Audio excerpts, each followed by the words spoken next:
Oke, Hana dari mana nih? Tadi Berangkatnya? di rumah teman. Dari rumah teman Wismanya. Iya. Di mana rumah temannya? Sekarang Oh, Sukarame. Jadi dari Sukarame ke Sawalama ya. Tadi naik apa? di sini Gojek. Oh, naik Gojek. Panas hari ini. Lumayan. Capek nggak? Aus nggak?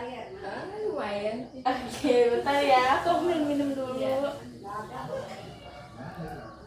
Nih, untuk menghilangkan hausnya. Minum dulu ya kayaknya. Udah. Udah? Oke, Hani gimana kabarnya? Udah lama ya kita nggak ketemu ya? Baik, baik. Alhamdulillah. Alhamdulillah. Hani sekarang kesibukannya apa? Kuliah. Oh, kuliah. Kuliah di? Yui. Aduh, semester berapa sekarang? Dan baru semester 3. Oh, baru semester 3. Tapi udah jadi cutting dong ya? Baru.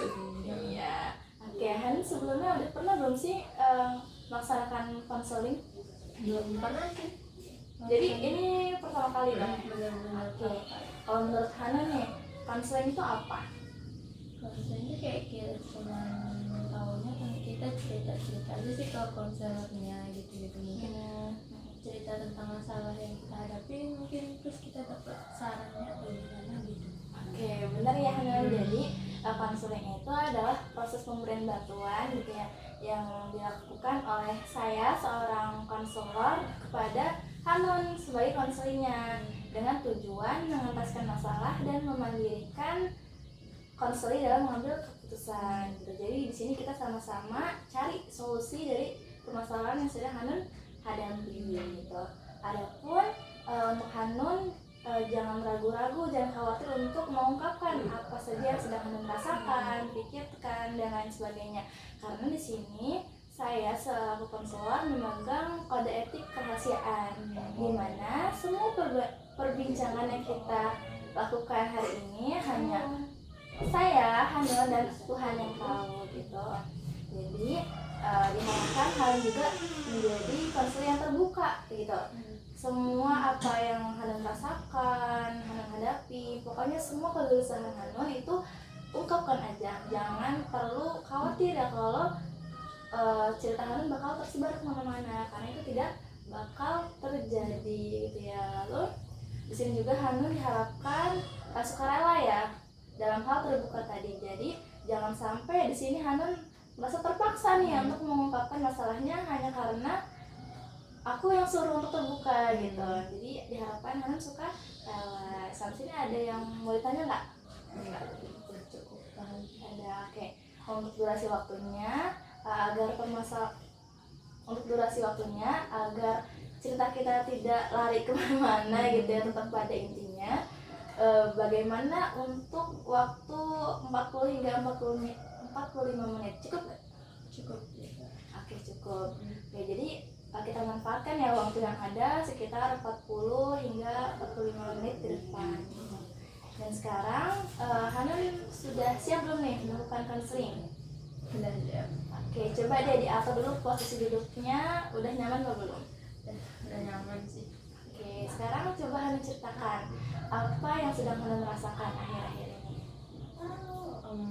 Di lingkungan kuliahnya ya, rasanya ya mungkin kebanyakan capeknya itu karena kan lingkungannya termasuk baru walaupun udah semester 3. Nah, pertemanannya juga kan lumayan cukup beda aja sih dari SMA itu orang-orangnya. Beda. Jadi Hanun ini culture shock gitu ya, dengan lingkungan yang baru gitu. Contohnya apa lagi tuh? Mata kuliahnya ini ya, soalnya kan kalau di SMA itu mata kuliahnya secara umum, nah kalau ini kan lebih mendalam lagi, jadi ya kaget juga sih ternyata. Sebelumnya Hanun ambil jurusan apa nih tadi? Aku lupa tanya. Jurusan sosiologi agama. Sosiologi agama gitu. Jadi menurut Hanun kehidupan kuliah dan sekolah tuh sangat beda gitu ya, dari hal akademiknya maupun apa tadi? Pertemanan juga. Pertemanan juga. Oke, apa yang membuat beda kalau dari segi pertemanan? Mungkin karena sekolah itu kan biasa aja ya menurutku, kayak biasa aja gitu, orang-orangnya tuh ya masih di di bawah, mungkin masih belum dewasa lah anggapnya. Terus kalau di kuliah itu orang-orangnya tuh bakal beda gitu, soalnya pemikirannya beda, terus juga mereka kan datangnya dari daerah-daerah yang beda, jadi benar-benar beragam aja sifatnya di sekolah di kuliah itu. Kayak apa yang membuat Hanun itu berpikiran bahwa sifat-sifat orang tuh jadi beda gitu? Apakah pernah menyaksikan langsung gitu adanya perbedaan sikap atau sifat mereka?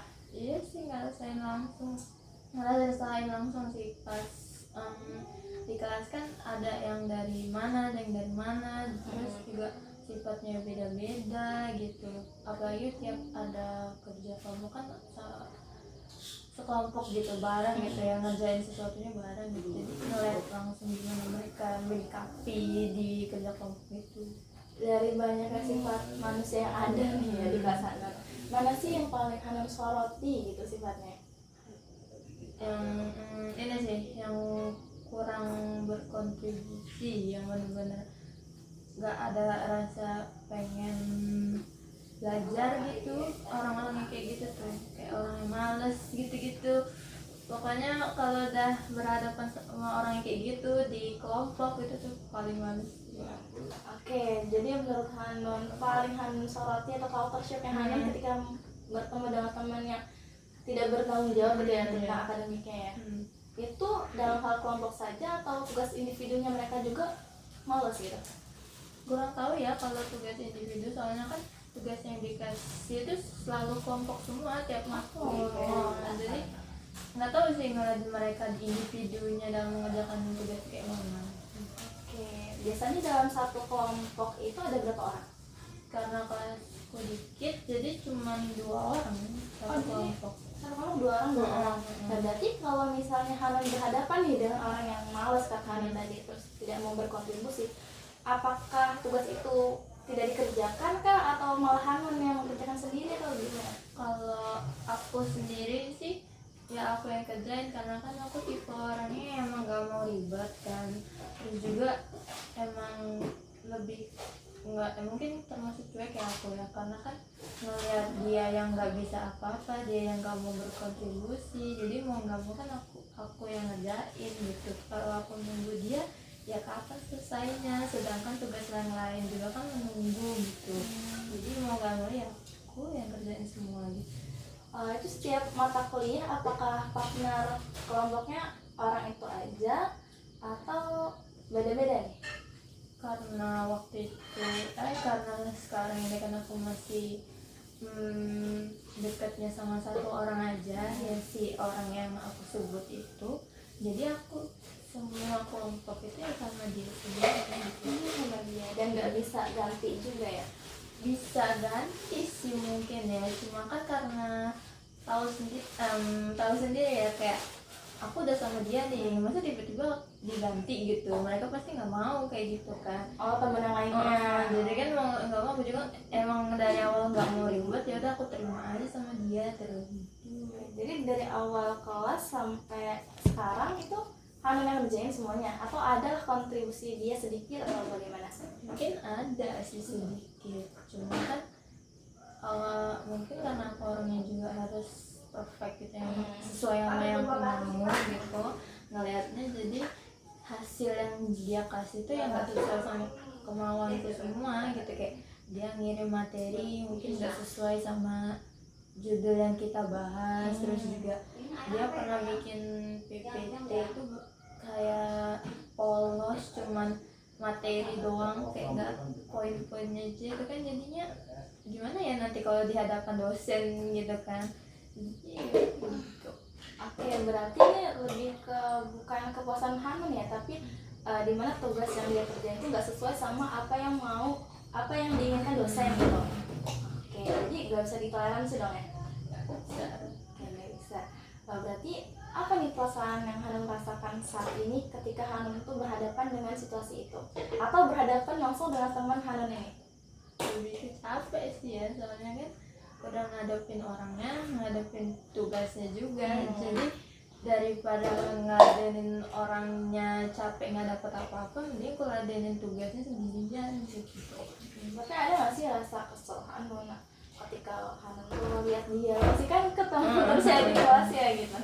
Kesel pasti dapet banget sih kan tiap ngeliat ada dia gitu kan, walaupun dia diem aja aku masih kesel aja. Gimana ya, soalnya kan tugas matkul tuh kan kelompok semua, matkulnya banyak, tugasnya banyak juga, terus aku bareng dia, jadi ya udah kayak jadi kesel aja sama dia gitu.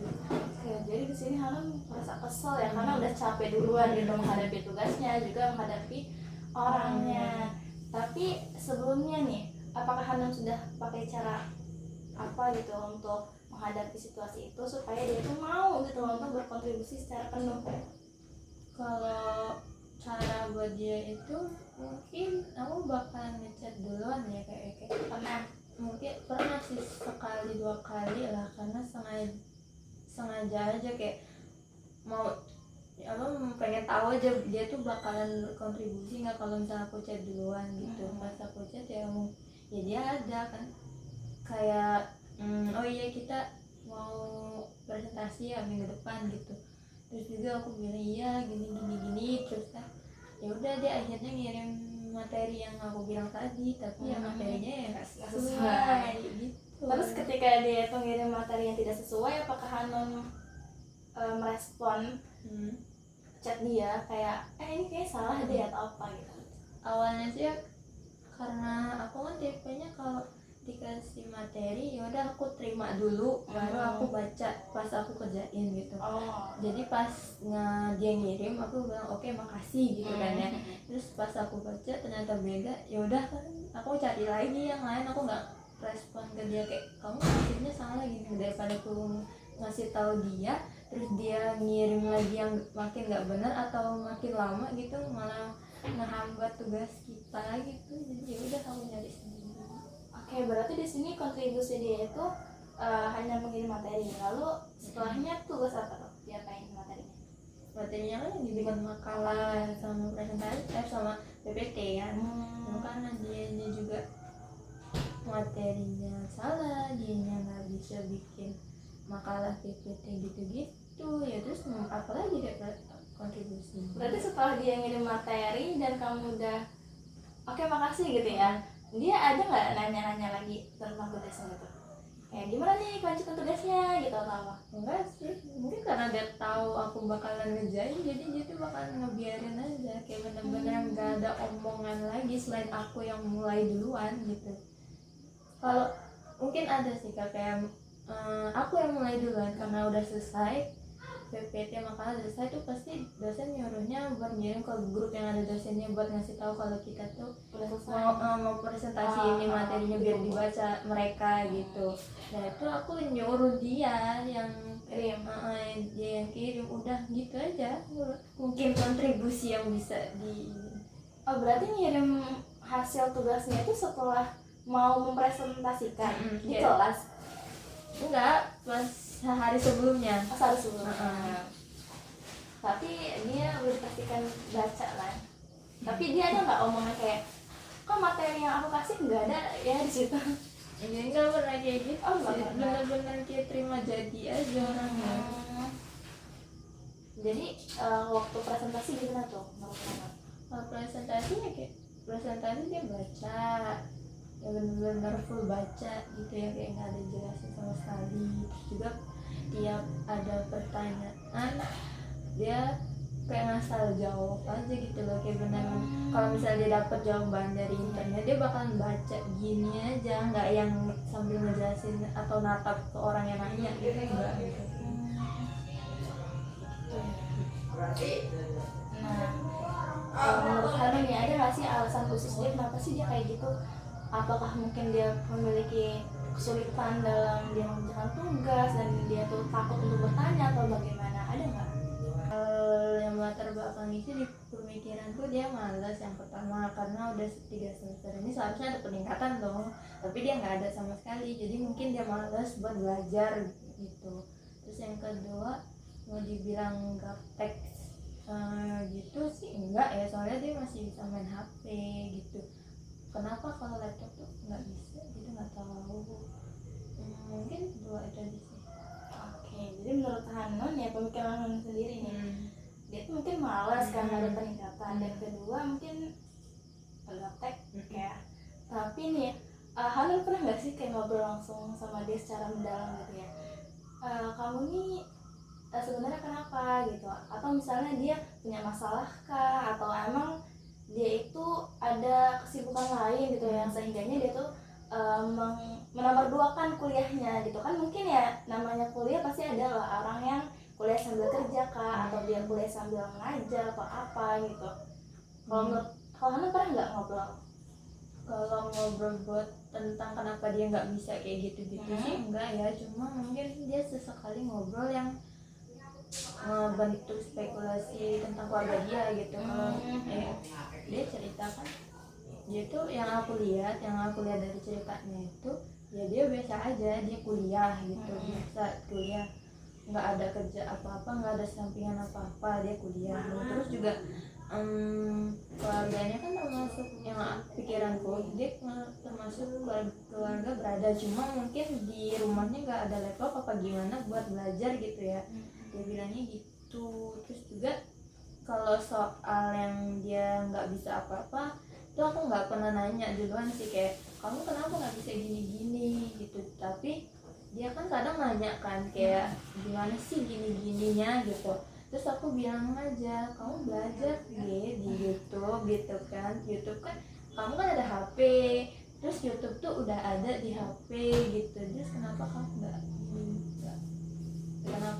belajar langsung di YouTube gitu. Dia nggak bilang apa sih, kayak aku cuma ngomong kamu belajar di YouTube gitu. Ya sudah, tapi nggak tahu itu diterima apa nggak sih. Oke. Bagus ya, Hanun sudah ngasih saran yang terbaik untuk temannya gitu. Berarti emang udah ada usaha nih dari Hanunnya untuk mengubah teman Hanun itu. Tapi lagi-lagi nih kita tidak bisa mengubah orang lain, tapi yang bisa kita lakukan adalah mengubah respon kita terhadap dia, atau minimal kita tuh gimana sih caranya supaya hati kita tuh tenang dan gak terlalu emosian sama orang gitu gak sih? Iya mungkin. Oke, nih harapan Hanun dari cerita ini sebenarnya apa sih? Hanun tuh pengen gimana? Pengen lebih lega aja sih di pertemanan, soalnya kan tiap melihat dia tuh rasanya kesel gitu, pengennya tuh tenang kalau tiap ada dia gitu, nggak yang tiba-tiba langsung kesel gitu sih. Awal temanku yang lain soalnya kalau nyebut nama dia aku tuh langsung kayak udah diem gitu, nggak usah sebut nama dia lagi gitu. Berarti level keselnya ini udah di tahap atas ya? Iya, udah Karena banget. sampai denger namanya aja tuh udah bikin kita kesel gitu. Iya.